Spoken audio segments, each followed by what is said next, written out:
오늘 준비했습니다.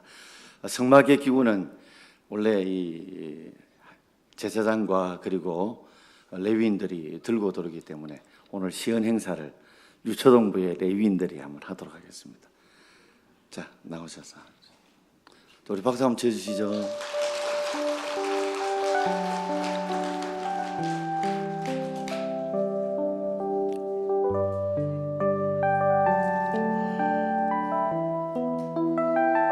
자, 앞에 가는 거는 우리 언약궤, 법궤, 증거궤입니다.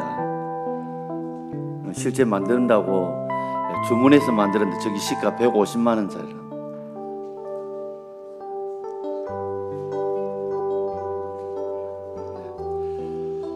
그다음에 분향단 또는 금향단. 네.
다음에는 금초대 또는 등대 또는 등잔대 이렇게 부릅니다.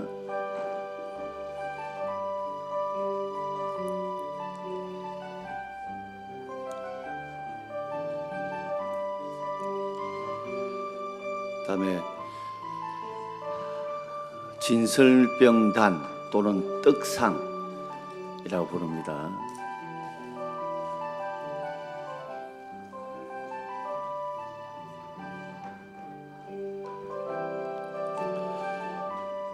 그리고 성소뜰에 있는 물두멍입니다. 물두멍.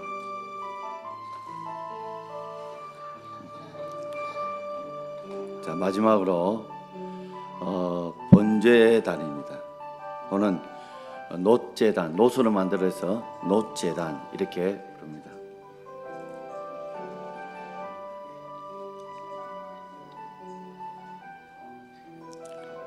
아들아이 참 이쁘죠?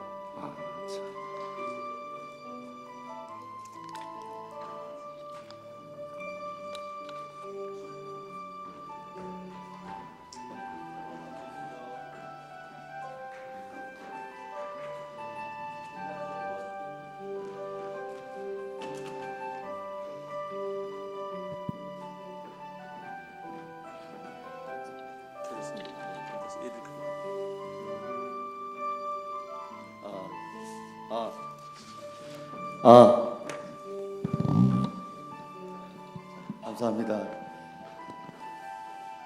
자, 오늘 잠시 실물 교육하면서 30분 안에 제가 끝낼 수 있는지 모르겠습니다. 일단은 자세히 여러분 설명해도 잘 모를 수 있기 때문에 자, 일단 그림을 한번 보시죠. 자, 그림 먼저 한번 평면도 한번 띄워주세요. 예. 자, 먼저 이쪽이 동쪽입니다. 동쪽인데 게르손이라고 해놨는데 저 앞에 보이죠? 출입문 보이죠, 그죠? 저 출입문이 바로 동쪽입니다. 그래서 사실은 우리 동막, 동성, 동성, 동부, 동자가 많은 이유는 성막이 항상 동쪽에 있기 때문에 다 그걸 따서 동쪽에도 떠오르기도 하지만 그래서 이 지역에 동자 교회만 8개가 있습니다. 자, 출입문을 통해서 들어가면 맨 앞에 번제단이 있고 그 다음에 물두멍이 있고 그 다음에 성소에 들어가게 되면 좌등대, 우떡상이 있습니다. 좌쪽에는 뭐라고요? 등대 또는 등잔대 또는 촛대 모임에서 금촛대라고 부르고, 우측에는 떡을 놓는 상이 돼서 떡상 또는 한자로 진설병, 떡병자는 떡을 진열해서 베풀어 놓았다 해서 진설병이라고 불러요. 그리고 앞에 있는 것은 분향단, 태울 분, 향을 태우는 단이 돼서 분향단, 금으로 만들어서 금향단이라고 불러요. 그리고 그 앞에 있는 휘장이 둘째 휘장이고, 그리고 그 안에는 지성소, 지극히 거룩하다, 성소 앞에 지자를 붙여 지성소라 해서 법궤가 있는 곳입니다. 자, 전체 크기가 어느 정도냐면, 제가 오늘 조사를 해봤더니 제가 우리 요 본당에서 요 맨 앞에서부터 저 유리까지가 27m입니다. 요 길이 약 한 2배 정도가 성소의 길이고요. 그다음에 여기서 여기까지가 15m예요. 15m인데 하나, 둘, 세 개 있죠. 요 세 개만큼 더 크다 생각하면 됩니다. 이해되시죠? 그러니 가로는 우리 교회의 본당의 길이는 2배고 폭은 3분의 5, 요거보다도 1배 반 정도 더 크다. 그렇게 생각하면 여러분 대충 성막의 크기를 알 수가 있을 것입니다. 자, 재료부터 말씀을 드리고 가면, 자, 이 성소를 이렇게 보면 가로 25m, 세로 50m 해서 딱 직사각형인데 2배 다르죠. 가로가 몇 메다요? 25m, 세로가 50m. 사실은 50이 안 될 수도 있어요. 왜요? 이 규빗이라는 것은 손에 제일 끈 것부터 요 남자의 팔꿈치까지인데 원래는 45.6m라 6cm라 하기도 하고, 또 어떤 데는 50cm라는데 보통 우리가 막 50cm로 잡아 계산하기 쉽게 길이가 50, 폭이 25m. 이렇게 딱 2배로 되어져 있다는 거죠. 그래서 요 보이지 않지만 뒤에 하얀 천이 보이죠. 이게 기둥이 있는데 기둥이 동쪽에 10개, 그리고 서쪽에 남쪽에는 뭐예요? 동쪽과 서쪽에는 25m는 10개 박히고요. 남쪽과 북쪽에는 몇 개요? 딱 곱하기니까 20개씩 박혀요. 그럼 전체가 몇 개요? 60개가 박혀져 있고, 높이는 약 2.5m 정도의 높이를 가지고 있어요. 그래서 사람들이 그냥 볼 수 없을 정도로 높게 되어 있고, 여기 뒤에 천이 하얀색이 났는데 세마포 흰 천으로 둘러싸여져 서 다른 천막과 구별되어 보이는 거예요. 아, 저곳은 거룩한 곳이구나, 순결한 곳이구나, 하나님이 함께 하시는 곳이구나 해서 흰 세마포 천으로 둘러싸여져 있습니다. 이해가 되시죠?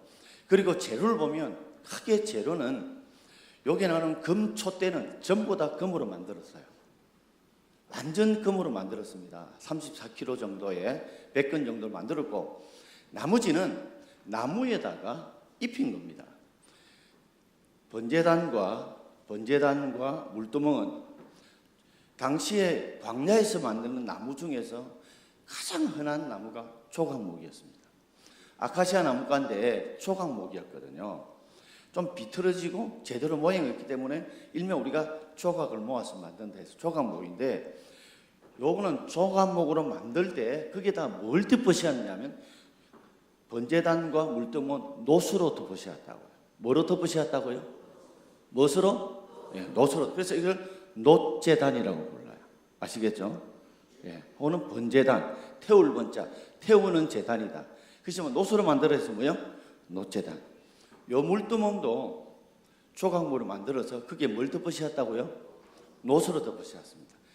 그러니까 두멍이라는 것은 우리가 이 단지 또는 이 뭐라요? 큰 바가지 이런 뜻이거든요.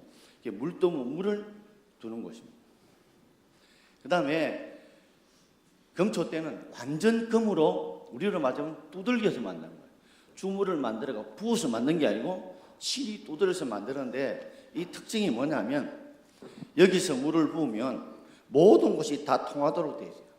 한 군데 물 부으면 모든 것이 다 통하도록 그렇게 만들어요. 우리로 말하면 두들겨서 만들었던, 완전 금으로 만들었던 것이 이 금촛대, 혹은 등대 또는 잔 모양을 가지고 있대서 등잔대라고 불러요. 요거는 아까 했지만 조각 말하는데 뭐로 덮으셨다고 성수에는? 자, 금으로 다 덮으셔놨다. 뭐로 덮으셨다고요? 금으로 덮으셔놨어요. 요거를 떡상 또는 진설병단 이래 불러요. 떡상은 떡을 놓는 상이라는 뜻이고, 진설병단이란 말은 우리 한자로 베풀진, 진열하여 베풀설자, 진열하여 베풀어 놓은 떡병자, 떡병, 떡을 세우는 단이 돼서 진설병단이에요. 그리고 요거는 보면 이 떡을 갖다가 몇 개요? 12개.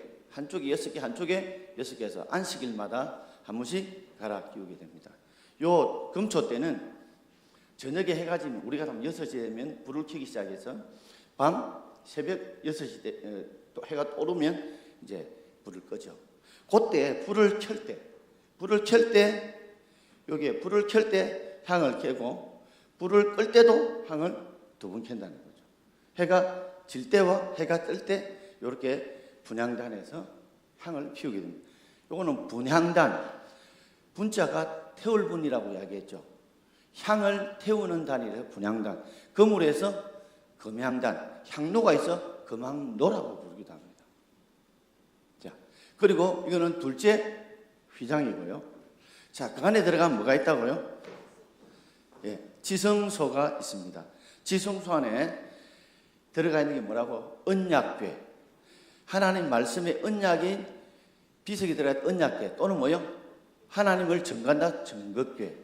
또 법을 기록했대서 법궤. 그러니까 법궤, 증거궤, 언약궤 같은 말이란 말이죠. 그리고 이 안에는 열왕기상 9장 5절인가 역대상에 그 보면 당시에 이 언약궤 안에는 비석 2개밖에 없었다. 그렇지만 오늘 우리 읽었던 히브리서 9장 5절을 보면 원래는 뭐예요? 여기에 언약궤와 그 다음에요 아론의 상난지팡이와 그리고 만나를 담은 금하네가 있었다고 이야기합니다. 자, 그렇다면 전체적으로 제가 조금 설명을 드렸죠. 자, 출입문은 항상 열리가 있습니다. 출입문은 닫혀 있잖아요. 누구든지 들어올 수 있도록 해놔요. 그러니까 맨 먼저 거쳐가는 게 뭐라고요? 번제단. 그 다음에요 물두멍. 뜰 안에 들어가면 성소에 들어가게 됩니다. 성소에 들어가게 되는데 이 성소 안에 딱 들어가면 나타나는 게 뭐라고요? 자, 등대, 우, 떡상. 요거 헷갈려요. 따라서 자, 등대, 우, 떡상. 그러니까 저 부산에 가면 자성대 있습니다. 여러분 모르시는 것 같다. 부산에 가면 자성대 있는데 자, 그렇게 자성대 비슷한 자등대, 자등대, 우, 떡상. 앞에는 뭐요? 분향단 또는 금향단, 금으로 만들었다라고요.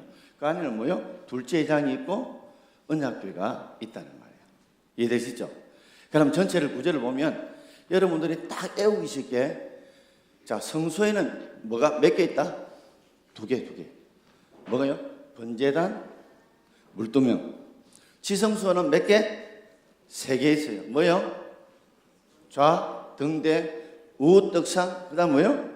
분향단 3개. 그러면 2도 나오고 3도 나왔으니까 나올 거는 몇 자밖에 없어요? 하나. 그러면 지성소에는 몇 개? 언약궤 하나밖에 없어요. 자, 앞에 몇 개? 2개. 성소에 몇 개? 3개. 지성소에는 몇 개? 그래서 전체 6개 정도만 정확하게 외우면 내용을 알 수 있어요.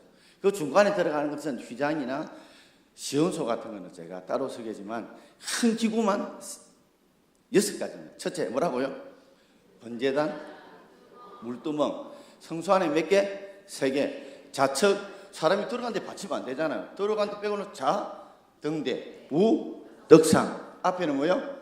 분향단. 자, 성소 앞에는 뭐요? 하나밖에 없는 언약궤. 이렇게 6개만 외우면 전체적으로 문제를 알 수 있겠습니다. 이해가 되시죠? 자, 눈 감으시고요. 자, 뜰에 2개 있습니다. 뭐라고요? 시작. 번제단, 물두명. 그 다음에 성소 안에 하면 3개가 있습니다. 3개가 뭐죠? 예. 다음에 둘째 장을 들어가 지간 성소에는 뭐가 있다고요? 똑똑하십니다. 자, 그러면 전체적으로 한번 설명을 좀 드리고자 합니다. 자, 성막의 크기는 아까 했지만 가로가 20cm, 25m, 세로가 50m에서 아까도 있었지만 본당 요 길이의 약 2배, 폭은 약 1.5배 정도 크기의 성막의 크기를 가지고 있다라고 생각하시고, 그리고 뒤는 하얀 흰 세마포로 둘러싸여서 이것은 거룩하여 구별된 곳이다. 당시에 다 천막을 놓고 광야에 살았잖아요. 그런데 유일하게 흰 세마포로 되어져 있는 곳은, 제사장이 입는 것도 세마포잖아요. 구별되어 있고 거룩한 곳이라고, 하나님이 임재하는 곳이라는 그 상징으로 세마포로 둘러싸여 높이는 2.5m 되고, 동과 서는 기둥이 몇 개요? 10개. 그럼 서쪽은 딱 2배니까 몇 개요? 20개. 토탈 몇 개? 60개의 기둥으로 이루어져 있어요. 그래, 끈을 우리가 텐트 매듯이 그렇게 다 메어져 있습니다. 저게 지성소와 성소에는 지붕이 덮여 있다는 것도 여러분 아시죠? 전 지붕이 없지만 아이들 모형에는 지붕이 다 덮여 있다는 거 아시면 되겠습니다.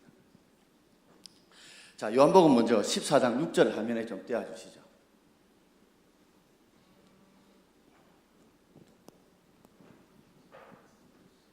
자, 우리 같이 한번 읽어보겠습니다. 이르시되 내가 곧 길이요 진리요 생명이니 나로 맘지 않고는 올 자가 없느니라. 예수님은 맨 처음에 출입구문이 있었죠. 출입구문이. 예수님께서 뭐라고요? 나는 하나님께로 인도하는 길이 되고, 이거 예수님께서 길이 된다는 것은 진리다. 변하지 않는 것이고, 그 진리를 믿는 자는 무엇을 얻는다? 생명, 영생을 얻는다. 나로 말미암지 않고는 어디로 못 간다? 아버지 언약궤로 갈 수 없다.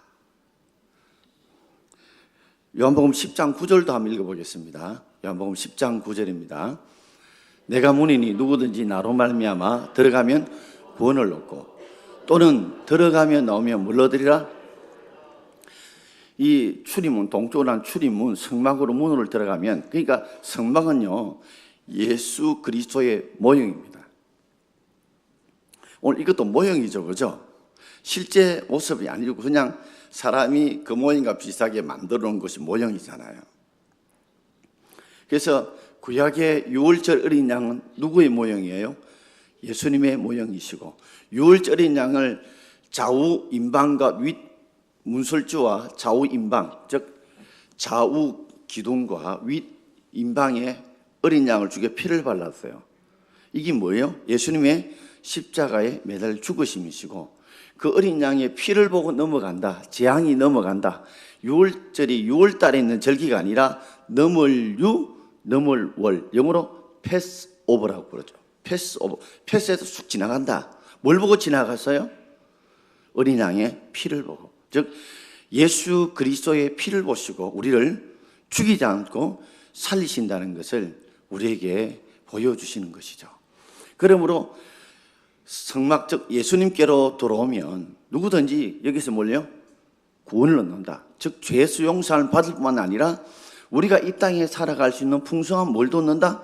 양식도 얻게 하시는 것이 바로 예수 그리스도라 하는 것을 출입문을 통해서 보여주면서, 누구든지 예수 그리스도가 아니고는 구원의 길로 구원받을 수 있는 길이 있다 없다?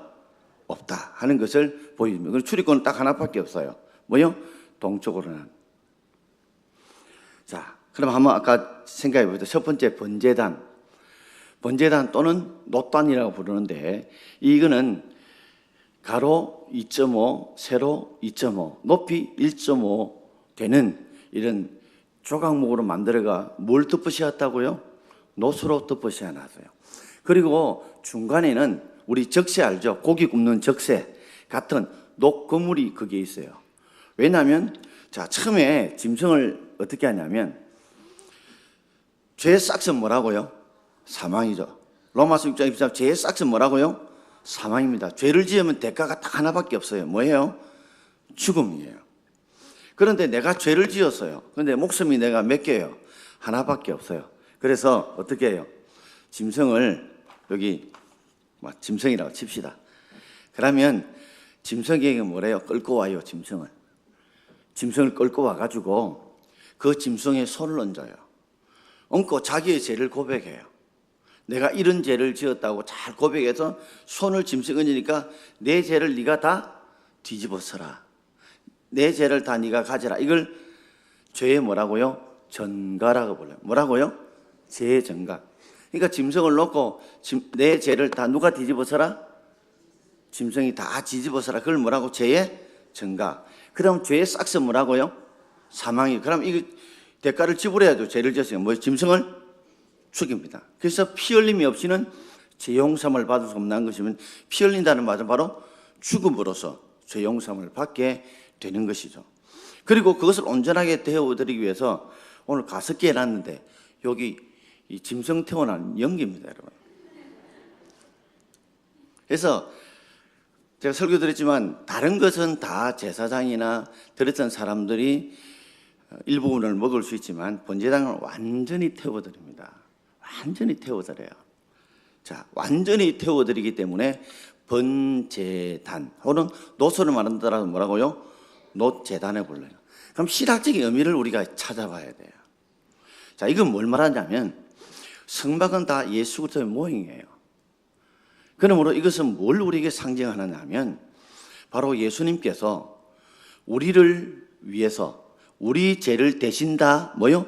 뒤집어 쓰시고 십자가에 피 흘려 완전히 죽으셨다는 거. 그것을 번제단이 상징해 놓고 있어요. 그래서 맨 처음에 뜰에 들어갈 때 뭐부터 그쳐야 됩니까? 번제단부터 그쳐야 돼요. 우리가 하나님 앞에 가려고 하면 바로 예수 그리스도가 우리 죄를 다 뒤집어 쓰고 십자가에 완전히 피 흘려 죽으셔서 완전히 태워드림으로 뭐가 올라가요? 향이 올라가죠. 그래서 하나님이 받으심으로 우리 죄가 용서함을 받게 되어진다는 거죠. 자, 히브리서 우리 9장 22절 한번 읽어보겠습니다. 율법을 따라 그의 모든 물건이 피로써 정결하게 되나니 피 흘림이 없은즉 뭐가 없다? 사함이 없다. 예수 그리스도가 피 흘림으로 말미암아 죽으심으로 말미암아 우리가 용서함 받았어요. 그러니까 이전의 구약에는 자신이 죄를 지으면 뭐요? 짐승을 계속 죽여서 자기 죄를 용서함 받았지만 예수님께서는 영단문제 영원히 단 한 번에 자신이 우리 죄를 다 대신 지시고 십자가에 죽으심으로 우리의 모든 죄를 용서해 주신 줄 믿습니다. 이것이 바로 원죄를 해결하신 방법이에요. 뭘 해결했다고요? 원죄. 사람은 원죄 따라합시다. 원래 죄인. 원래 죄인. 자, 우리가 원죄를 가졌다 이 말은 저 사람은 원래 죄인이라는 거예요. 그러니까 사람은요, 태어날 때 선하다 악하다? 악하다. 왜요? 우리는 원죄를 가지고 있기 때문에. 그러면 사람이 원죄를 가지고 있다는 증거가 뭐예요? 저 사람이 원래 태어날 때부터 죄를 가지고 증거가 뭐예요? 따라합니다. 죄성. 죄성. 죄성이 뭐냐? 죄 짓는 성질. 뭐라고요? 네. 사람은 다 죄성을 가지고 있어요. 그래서 어린 아이들 보면 죄 짓는 성질이 없을 것 같아요? 있습니다. 여러분, 뭐 5살짜리하고 2살짜리 아이가 태어났다면요, 맛있는 거 좀 나누어 먹어라 이러면 애가 나누려고 할까요? 안 나눌까요? 절대 안 나누려고 합니다. 뿐만 아니라 작은 놈을 조금만 이쁘게 해뒀다면 뭐요? 보이지 않는 사이에 사달이 납니다. 아이 얼굴에 흉터가 나거나 꼬집 피거나 난리 납니다. 왜요? 사랑을 빼앗겼다는 것 때문에. 그래서 아이에게도 뭐요? 이기적인 죄성을 가지고 있어요. 그래서 우리가 원래 죄인, 원죄를 가지고 있다는 것은 뭘 통해서 그것을 알 수 있다고요? 죄성. 죄성이 뭐라요? 죄 짓는 성질을 가지고 있다. 우리가 구원받아도 우리 속에 죄 짓는 성질이 있어요, 없어요? 있습니다. 예수님의 구속하시면 우리 죄가 없어지는 것이 아니라 주님이 뭐냐면 히브리 말로 이걸 카탈이라고 부릅니다. 이게 무슨 뜻이라고요? 덮는다는 뜻이죠. 자, 손수건 때문에 제 뭐가 안 보여? 손이 안 보이는 것 같아요. 우리는 죄가 있지만 예수 그리스도의 피로 우리를 덮어주심으로 우리 죄가 덮여짐으로 우리가 구원을 받았는 것이지 우리 죄성이 없어진 것이 아니라는 말이에요. 이해가 되시나요? 자, 그렇다면 번제단은 예수님께서 우리를 완전하게 원죄를 해결해 주신 것을 이야기를 합니다. 그러므로 우리가 좀 자범죄를 짓는다고 우리가 천국 갈까요, 못 갈까요? 예? 우리 혹 회개하지 못했다고 천국 갈까요, 못 갈까요? 이거 왜 이리 대답이 없어요? 우리 혹시 모르고 지어서 회개 못한 거 있더라도 우리는 다 천국 갑니다. 왜요?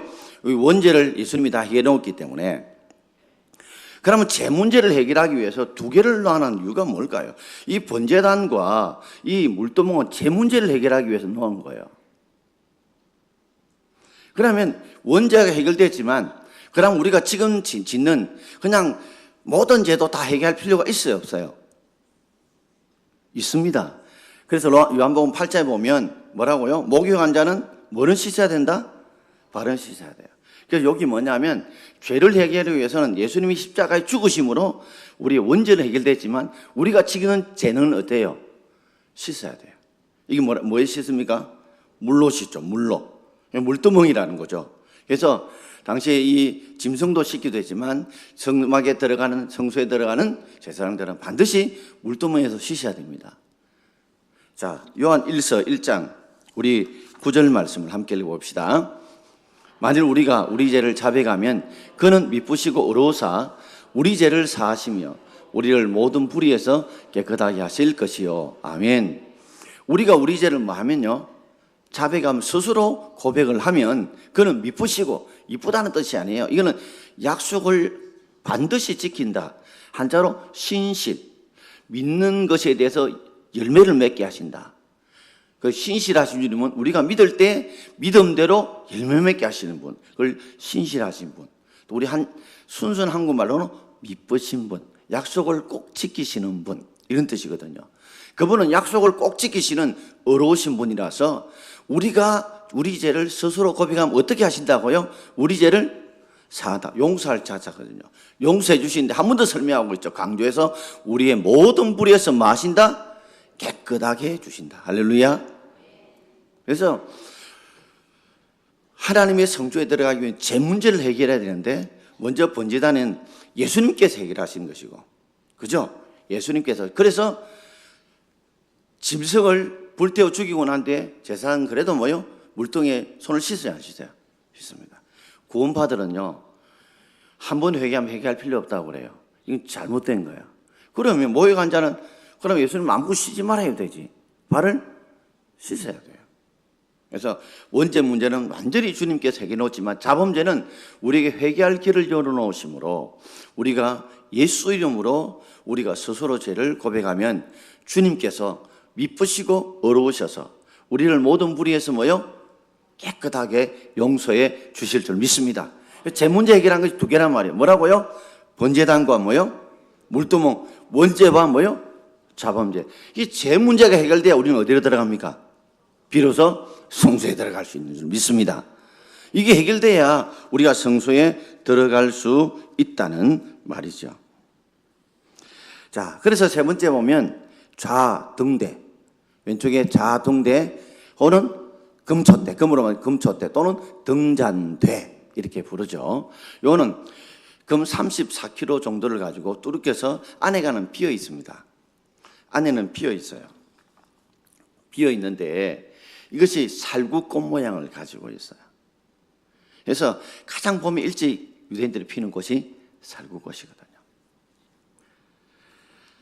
이는 저녁부터 해서 이제 아침 해가 뜰 때까지 이제 불을 피우게 되어지는데 이것은 뭘 말하냐면, 자, 예수님께서 우리에게 뭐요? 생명에 뭘 오셨다? 빛으로 오셨다는 걸 말씀해 주고 있어요. 요한복음 12장 46절 한번 읽어봅시다. 나는 빛으로 세상에 왔나니 물을 나를 믿는 자는 어둠에 거하지 않게 하려 함이로다. 아멘. 예수님은 세상에 뭐로 오셨다고요? 빛으로 오셔서 나를 믿는 자는 뭐요? 어둠에 거하지 않게 하신다. 바로 예수님은 우리의 생명의 빛으로 오셔서 우리 속에 죄의 어둠들을 뭐요? 다 가져가신 분이에요. 그래서 우리가 뭐요? 이제 어둠의 자식이 아니고 뭐요? 우리는 빛의 자녀이고, 예수님 우리에게 하늘 보좌 우편에 예수님께서 우리에게도 오늘도 너희는 세상이 뭐라고요? 빛이다. 그래서 예수는 우리로 빛으로 살 수 있도록 날마다 우리에게 빛을 비춰주시는 분. 그래서 우리가 죄를 사탄을 물리칠 때 누구 이름 물리쳐요? 예수 그리스도 이름으로 명하노니 악한 사탄아 물러가라. 왜요? 빛 앞에서는 어둠이 도망가기 때문에 그렇습니다.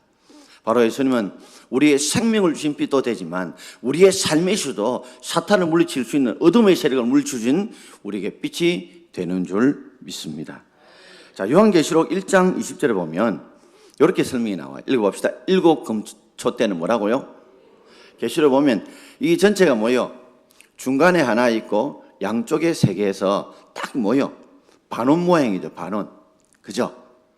중간에 하나 있고 남쪽에 해가 오래 작은 논이 뭐예요? 세 개가 돼서 전체 촛대가 몇 개 있습니까? 7개죠. 계시록 보면 7촛대는 7 뭐예요?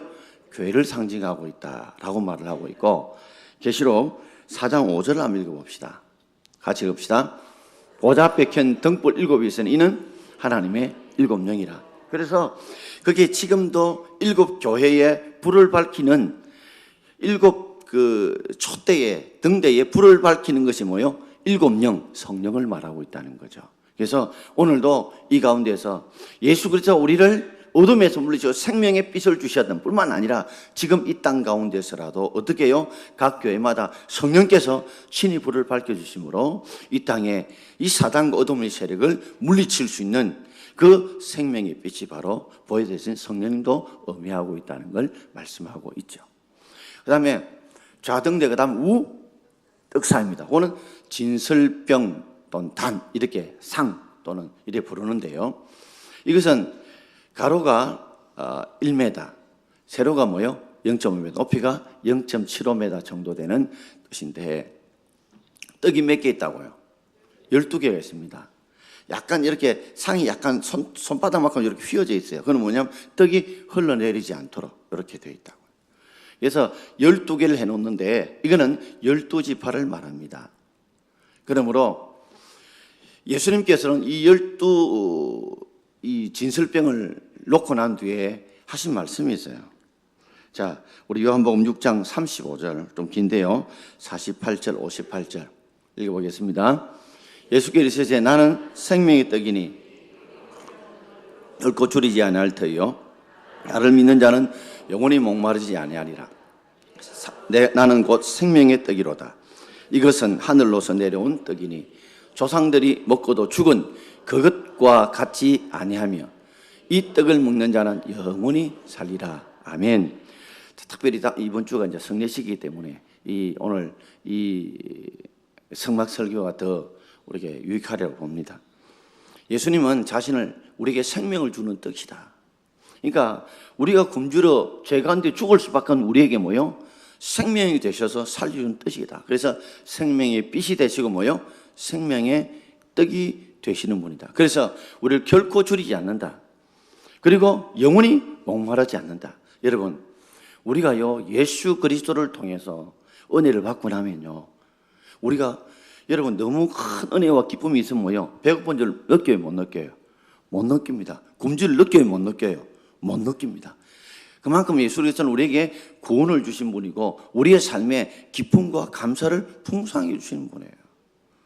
세상에 아무리 많은 물질을 가지고 있어도 굶주리고 목마릅니다. 그런데 예수 안에 있으면, 예수가 주는 생명과 은혜 안에 있으면 우리는 뭐요? 굶주림도 목마름도 느끼지 못한다는 거죠. 한 번 더 요한복음 6장 48절에 강조해 나는 뭐라고요? 곧 생명을 주는 떡이다. 구원의 생명을 주는 뜻일 뿐만 아니라 우리가 인생에 살아갈 수 있는 생명을 부어주는 떡이 되신다는 거죠. 그리고 58절에 한 번 더 강조하죠. 난 하늘로서 내려온 떡이니 조상들이 먹고도 죽은 그것과 같지 않다. 이게 뭐예요? 만나죠. 광야의 이스라엘 백성은 만나 먹고 뭐예요? 죽었지만 그러나 예수 그리스도가 주는 생명의 떡을 먹는 자는 영원한 생명을 누리게 될 줄 믿습니다. 그래서 예수님은 생명의 빛이 되셔서 우리를 구원시켜 주시고 어둠에서 생명의 뜻이 돼서 죽을 수밖에 없는 굶주리는 우리들에게 생명을 주실 뿐만 아니라 지금도 우리에게 뭐요? 사탄을 이길 수 있는 빛이 되게 하시고 세상을 이길 수 있는 떡을 주시는 힘을 주시는 분이라는 거죠. 그리고 그 앞에 뭐라고요? 분향단 또는 금으로 만든 금향단 또는 금향로라는 게 있습니다. 요거는 0.5, 가로 세로 0.5m, 높이는 1m 정도 되는 단인데, 이 단은 바로 매일 이 등불을 켤 때 향을 꽂고, 또 등불이 끌 때 또 향을 꽂고, 하루에 2번씩 향을 피우게 되었습니다.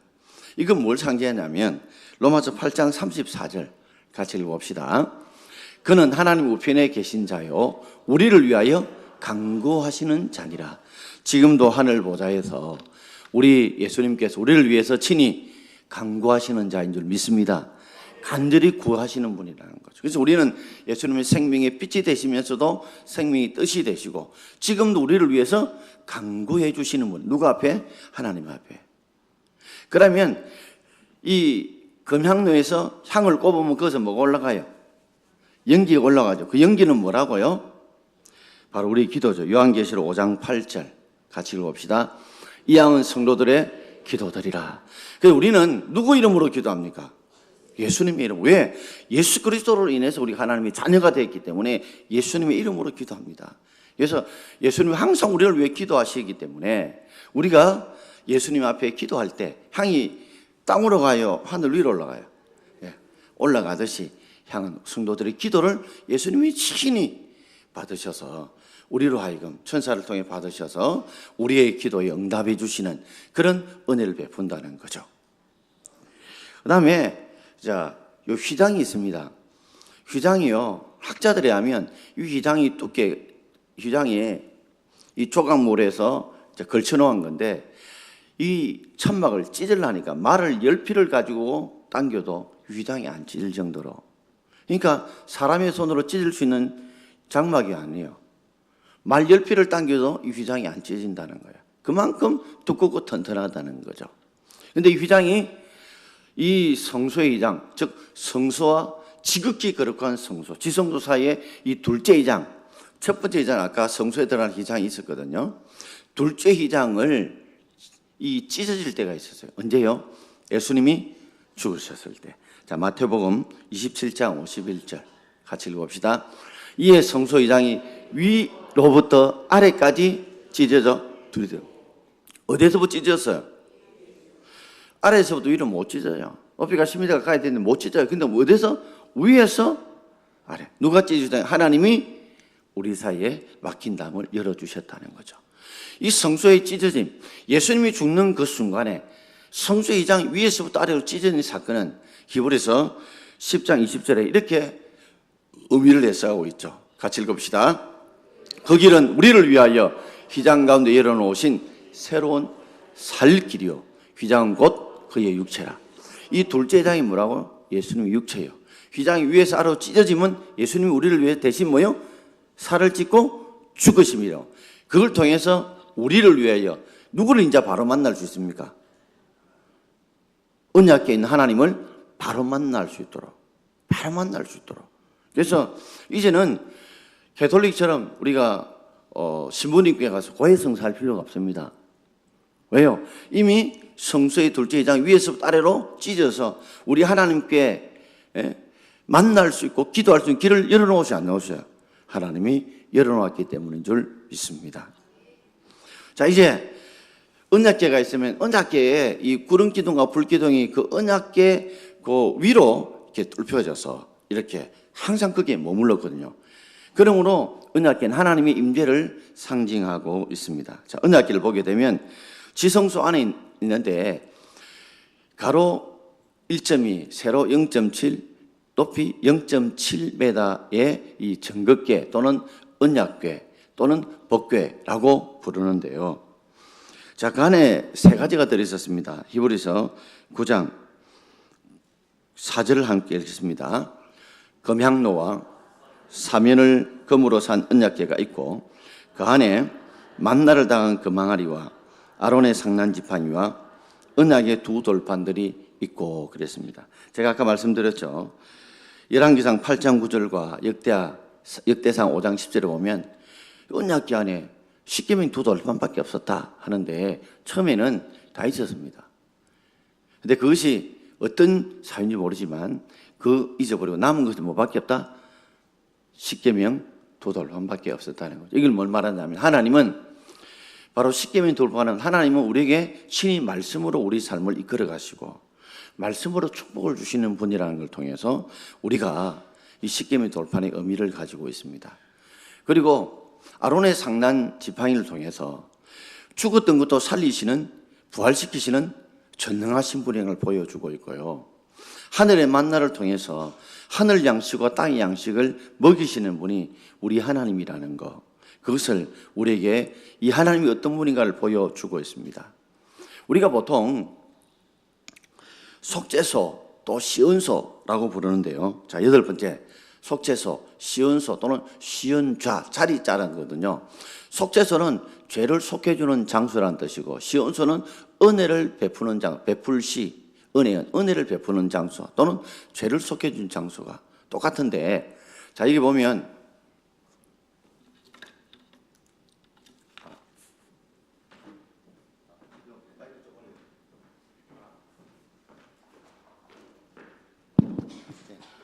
자, 여기 보면요.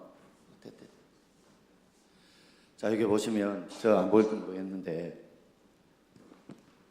누가 좀 요거 좀 끌고 좀 이쪽 앞에 살짝 조금 깬대. 대공 깬다. 자, 여기 뚜껑입니다. 법궤 은약의 뚜껑인데 이 뚜껑을 뚜껑을 시은소, 은혜를 베푸는 장소 또는 죄를 욕했는데 속죄소라고 불러요. 또는 자리 자타를 따서 시은좌로 부릅니다. 요 공간을 뭐라고요? 하나님께서 이제 구름과 불기둥이 임하심으로 여기서 내가 죄를 속해준다. 그리고 내가 너에게 은혜를 베풀어준다. 그래서 속죄소, 시은소, 시은좌를 부르고 요 모양을 뭐라고요? 그룹 천사를 통해서 하나님이 지키고 보호한다. 이 공간을 우리는 시은소, 시은자, 속죄소라고 부릅니다. 이해가 되시나요? 자, 그런데 지성소는 1년에 딱 한 번 대제사장만이 들어갑니다. 7월 10일 대속죄일에. 7월 10일 대속죄일에 1년에 딱 한 번 누구만요? 지성소이기 때문에 제사장 못 들어가요. 대자 붙은 대제사장만 들어가게 되었습니다. 들어가실 거 무슨 일을 할까요? 자, 우리 마지막 성경 구절 한번 띄워주십시오. 히브리서 9장 7절 같이 읽어 시작.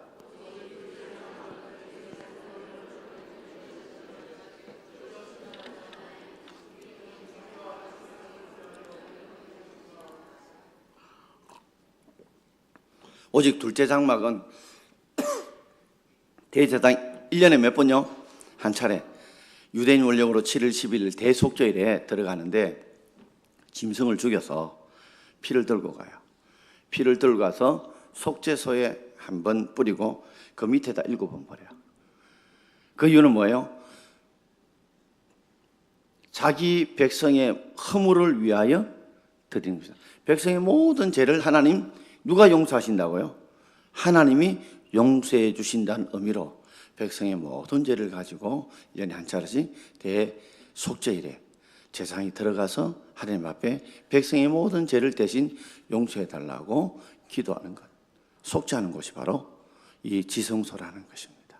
이해가 되시죠?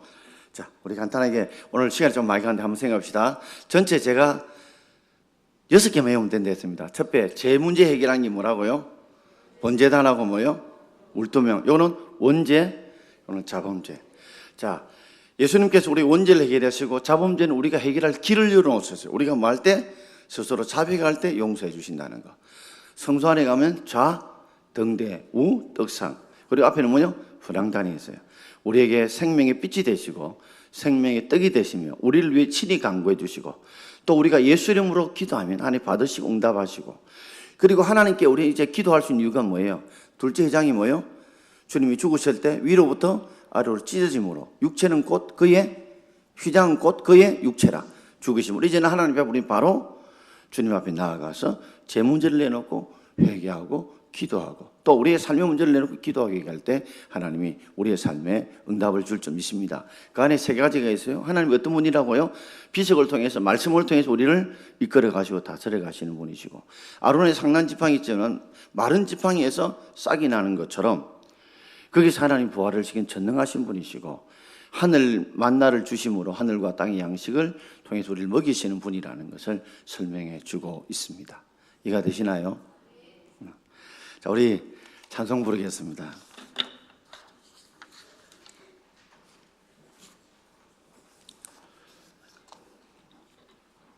요것도. 그래도 주성부에서 이렇게 잘 만들어 주셔서 또 이렇게 설명할 수 있도록 도와주셔서 고맙습니다.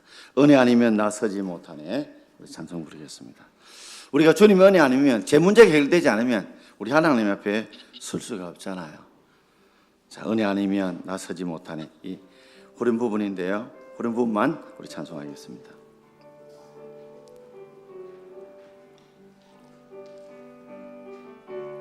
은혜 아니면 나 서지 못하네. 십자가의 그 사랑 능력 아니면 나 서지 못하네.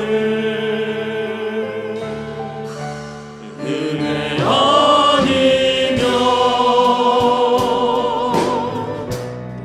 나 서지 못하네. 놀라운 사랑 은혜 아니면 나 서지 못하네. 은혜 아니면 은혜 아니면 나 서지 못하네. 십자가의 그 사랑 능력 아니면 나 서지 못하네. 은혜 아니면 나 서지 못하네. 놀라운 사랑 은혜 아니면 나 서지 못하네. 은혜 아니면 나 서지 못하네. 십자가의 그 사랑 능력 아니면 나 서지 못하네. 은혜 아니면 나 서지 못하네. 놀라운 사랑 은혜 아니면 나 서지 못하네. 자, 이제 우리 한번 기도하길 원합니다. 신의 예수님께서 십자가에 살을 찌고 죽으심으로 우리의 원죄를 완전히 해결해 주셔서 하나님의 은혜로 우리가 죄 용서함 받고 하나님 자녀 되게 하시고, 또 우리의 삶의 모든 죄의 문제를 물두멍을 통해서 자범죄를 해결해 주신 하나님, 예수 그리스도의 십자가의 죽으심이 아니면 우리 원죄도 자범죄도 해결될 수 없었을 것인데 은혜 때문에 주님 앞에 서게 하심을 감사합니다. 우리에게 생명의 빛이 되시고 생명이